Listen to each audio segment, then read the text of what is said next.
بسم الله الرحمن الرحيم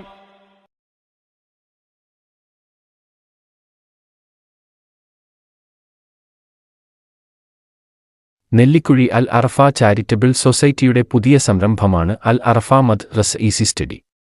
ദക്ഷിണ കേരള ഇസ്ലാം മത വിദ്യാഭ്യാസ ബോർഡിന് കീഴിൽ പഠിക്കുന്ന മദ്റസകളിലെ വിദ്യാർത്ഥികളുടെ പഠനം എളുപ്പമാക്കലാണ് ഈസി സ്റ്റഡി കൊണ്ട് ലക്ഷ്യം വയ്ക്കുന്നത്. വാർഷിക പരീക്ഷ അടുത്ത ഈ വേളയിൽ നാം ഇവിടെ കഴിഞ്ഞ കാലവർഷങ്ങളിലെ ചോദ്യപേപ്പറുകൾ നിങ്ങളെ പരിചയപ്പെടുത്താനാണ് ഉദ്ദേശിക്കുന്നത്. നാഥൻ സ്വീകരിക്കട്ടെ. നമുക്ക് ചോദ്യങ്ങളിലേക്ക് കടക്കാം. ഈ ചാനൽ സബ്സ്ക്രൈബ് ചെയ്യാനും കമന്റ് ചെയ്യാനും മറക്കല്ലേ. ആണ് പൂവിന് പറയുന്നത്. ആദ്യത്തെ അക്ഷരം കൊടുത്തിട്ടുണ്ട് സഹ്റത്തുൻ. ഓക്കെ, നല്ല കുട്ടികളാണല്ലോ. അപ്പോൾ രണ്ടാമത്തെ എന്താണ്? പ്ലേറ്റിന് എന്താ പറയാ?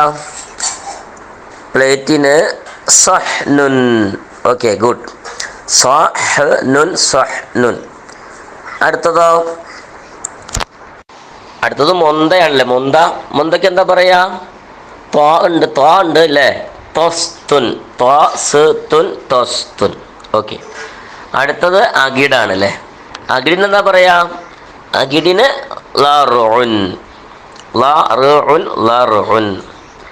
അവസാനത്തെ എന്താന്ന് നോക്കിയേ? പഴങ്ങളാണ്, ഫ്രൂട്ട്സ്. എന്താ ഫ്രൂട്ട്സിന് പറയാ അറബിയിൽ? ഓക്കെ, സമറുൻ. പറഞ്ഞേ, സമറുൻ. ഓക്കെ, അടുത്ത എന്താ? ഹല്ലിൽ, പിരിച്ചെഴുതാനാണ് അല്ലേ. എന്താണ് പിരിച്ചെഴുതുന്നത്? ആദ്യത്തെ വാക്ക് ഖൈറുൻ എന്നാണ്. അപ്പോൾ ഖൈറുനിൽ 3 അക്ഷരമുണ്ട്. ഒന്നാമത്തെ അക്ഷരം ഏതാണ്? ഹ. അപ്പോൾ പിരിച്ചെഴുതുമ്പോൾ നമ്മൾ എന്ത് ചെയ്യണം? കൂട്ടി എഴുതാത്ത അക്ഷരം കൊണ്ട്, വലിയ അക്ഷരം കൊണ്ട് എഴുതണം കേട്ടോ. ഹ യ റുൻ, ഖൈറുൻ. അങ്ങനെ സെപ്പറേറ്റ് ചെയ്ത് 3 അക്ഷരമായിട്ട് എഴുതണം. ഓക്കെ, രണ്ടാമത്തെ എന്താണ്? സുംറത്തുൻ. അങ്ങനെ സുംറത്തുൻ, സുംറത്തുൻ. അങ്ങനെ സെപ്പറേറ്റ് ചെയ്ത് എഴുതാം. അടുത്ത എന്താ നോക്കിയേ? അടുത്ത കസീഫത്തുൻ. കസീഫത്തുൻ എന്നാലും 5 അക്ഷരം ഉണ്ടല്ലേ. ഒന്നാമത്തെ അക്ഷരം ക, രണ്ടാമത്തത് സി, മൂന്നാമത്തേത് യാ. എന്താണ്? കസറിനെ നീട്ടാനുള്ള യാ അല്ലേ. അപ്പോൾ കസീ, പിന്നെ ഫത്തുൻ, കസീഫത്തുൻ. ഓക്കെ അല്ലേ. അടുത്തത് ലത്തീഫുൻ. ലത്തീഫുൽ 4 അക്ഷരം ഉണ്ടല്ലേ. ആദ്യത്തെ ല, പിന്നെ ത്വി, പിന്നെ കസറിനെ നീട്ടാനായിട്ട് യാ, പിന്നെ ഫുൻ, ലത്തീഫുൻ. ഓക്കെ, അങ്ങനെ സെപ്പറേറ്റ് ചെയ്ത് എല്ലാ അക്ഷരങ്ങളും കൃത്യമായിട്ട് എഴുതണം കേട്ടോ. ഓക്കെ, അടുത്ത എന്താണ്? സമീനുൻ. സമീനുൽ എത്ര അക്ഷരം ഉണ്ടെന്ന് നോക്കിയേ? അതിൽ 4 അക്ഷരം ഉണ്ടല്ലേ. സ, മി, പിന്നെ യാ, നുൻ, സമീനുൻ. ഓക്കെ, അടുത്തത് അലിഫ്ലാം പ്രവേശിപ്പിക്കാനാണ് അല്ലേ. അദ്ഖിൽ അൽ എന്ന അലിഫ്ലാമിനെ എന്ത് ചെയ്യണം? ശേഷം വരുന്ന വാക്കുകളിലേക്ക് പ്രവേശിപ്പിക്കണം. എക്സാമ്പിൾ നോക്കിക്കേ. റബ്ബുൻ എന്നതിലേക്ക് അൽ പ്രവേശിക്കുമ്പോൾ എന്താവും? അർ റബ്ബു. എന്താവും? അർ റബ്ബു എന്നാകും അല്ലേ. അപ്പോൾ റബ്ബുൻ എന്ന തൻവീൻ മാറിയിട്ട് എന്തായി? അവിടെ ലമ്മായി അല്ലേ. നമുക്ക് താഴെ നോക്കാം. അലീമുൻ. അലീമുനിലേക്ക് അൽ കയറുമ്പോൾ എന്താകും? അലിഫും ലാമും കയറുമ്പോൾ അങ്ങനെ അൽ അലീമു അല്ലേ. അൽ അലിമു. മീമിന് ലമ്മാണ്. അതുപോലെ ഐനിൻ്റെ എഴുത്ത് മാറും കേട്ടോ. അതിൻ്റെ എഴുത്ത് എന്താവും? ഇത് ഇങ്ങനെയാകും കണ്ടോ. ഓക്കെ, ദിക്റുൻ. രണ്ടാമത്തെ നോക്കിയേ, ദിക്റുൻ. ഇവിടെയോ അലിഫ്ലാമ കയറുമ്പോൾ എന്താവും? ദിക്റുൻ എന്നത് അദ്ദിക്റു. റായിനെന്താണ്? ലമ്മാവും അല്ലേ. അദ്ദിക്റു. അതുപോലെ ദാലിൻ്റെ എഴുത്തും മാറും.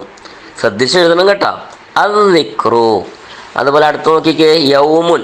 യൗമുലേക്ക് കയറുമ്പോഴോ അവിടെ അൽ യൗമു എന്നാവും. അൽ.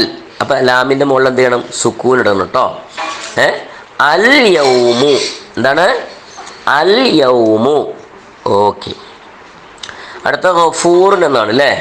ഗഫൂറിലേക്ക് അലിഫ്ലാമ കയറുമ്പോൾ എന്താവും? അൽ ഗഫൂറു. സൗബുൽ കയറുമ്പോഴോ അസൗബു. എന്താണ്? അസൗബു. അവിടുത്തെ അലിഫ്ലാം ലാമിൻ്റെ മുകളിൽ എന്ത് വേണ്ട? സുക്കൂൻ വേണ്ട അല്ലേ.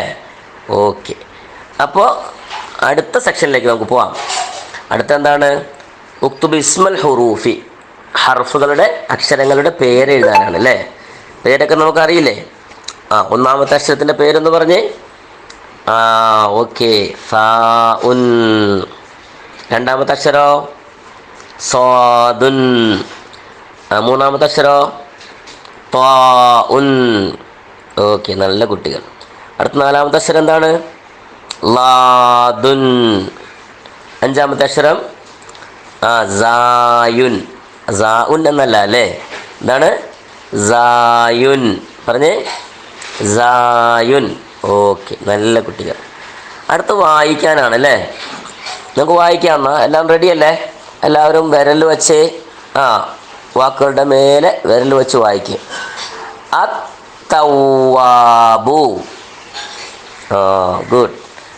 അർറഊഫു. എങ്ങനെ? അർറഊഫു. അടുത്ത് യൗമുൽ ഇസ്നൈനി. എങ്ങനെ? യൗമുൽ ഇസ്നൈനി. ഓക്കെ. അടുത്തത് എല്ലാവർക്കും അറിയാൻ പാടില്ലേ, എന്താണ്? റബീഉൽ അവ്വലി. എന്താണ്? റബീഉൽ അവ്വലി. അടുത്ത നോക്കിക്കേ, മൻളൂറുൻ. മൻളൂറുൻ. ഓക്കെ, നല്ല കുട്ടികൾ. ഇനി നമുക്ക് സുല്ലമ് നോക്കാം അല്ലേ. സുല്ലമിൻ്റെ ചോദ്യങ്ങൾ നോക്കിക്കേ. അറബി മലയാളം എന്തൊക്കെയാണ്? ചിത്രങ്ങളുടെ പേരുകൾ എഴുതാനാണ് അല്ലേ. അത് കൃത്യമായിട്ട് എല്ലാവർക്കും അറിയില്ലേ. എന്താണ് ഒന്നാമത്തെ? എന്താണ്? മാങ്ങ. എന്താണ്? മാങ്ങ. അയിനിൻ്റെ മുകളിലും താഴെയും പുള്ളിയിടണം അല്ലേ. വള. വള. വള. വള എന്ന് വായിക്കാൻ എത്ര കുത്തിടണം? 2 പുള്ളിയിടണം അല്ലേ. അടുത്തത് കുട. കുട. ഓക്കെ. അടുത്തതോ വാഴ. എന്താണ്? വാഴ. വാഴ എന്ന് വായിക്കാൻ റായിൻ്റെ മുകളിൽ എത്ര പുള്ളി ഇടണം? 3 പുള്ളി ഇടണം അല്ലേ. അടുത്ത എന്താണ്? മരം. മരം. ഓക്കെ, മരത്തിന് റായിൻ്റെ താഴെ പുള്ളി ഇടണം അല്ലേ. ഓക്കെ, ഇതൊക്കെ താഴെയുള്ളത് എന്താണെന്ന് നോക്കാം. വായിക്കുക. വായിക്കാനാണ്. നമുക്ക് വായിച്ചാലോ? നോക്കിക്കേ. പാളുങ്ക്. പാളുങ്ക്. വിശേഷം. വിശേഷം. അക്ഷരം. അക്ഷരം. വേഴാമ്പൽ. എന്താണ്? വേഴാമ്പൽ. ഡോക്ടർ. അടുത്തെന്താണ്? ഡോക്ടർ. ഓക്കെ. ഇനി നമുക്ക് പകർത്തി എഴുതാനാണ്. എന്താ പകർത്തി എഴുതാന്ന് പറഞ്ഞാൽ? കോപ്പി ചെയ്യുക. ഇവിടെ എഴുതിയിരിക്കുന്ന അതുപോലെ തന്നെ കൃത്യമായിട്ട് അങ്ങനെ തന്നെ എന്ത് ചെയ്യണം? ഇപ്പുറത്തേക്ക് എടുത്തെഴുതണം. എന്താണ് നോക്കിയേ? ഇസ്ലാം കാര്യം 5 നമ്മൾ എന്ത് ചെയ്യുക? ഇപ്പുറത്തെ ലൈനിൽ അങ്ങനെ തന്നെ വൃത്തിയായിട്ട് എഴുതണം കേട്ടോ. ഓക്കെ. കണ്ടാൽ സലാം കൊണ്ട് മിണ്ടണം. ശുദ്ധിയോടെ പള്ളിയിൽ പോകണം. മിതഭക്ഷണം ഉത്തമം. ഓക്കെ. അപ്പോൾ എല്ലാവരും നന്നായിട്ട് പഠിക്കുക. ഇത് മോഡൽ നന്നായിട്ട് എഴുതി പഠിക്കുക. ഇൻഷാ അല്ലാഹ് എല്ലാവരും നല്ല മാർക്കോട് വിജയിക്കട്ടെ. അസ്സലാമു അലൈക്കും വറഹ്മത്തുള്ളാഹി വബറകാതുഹു.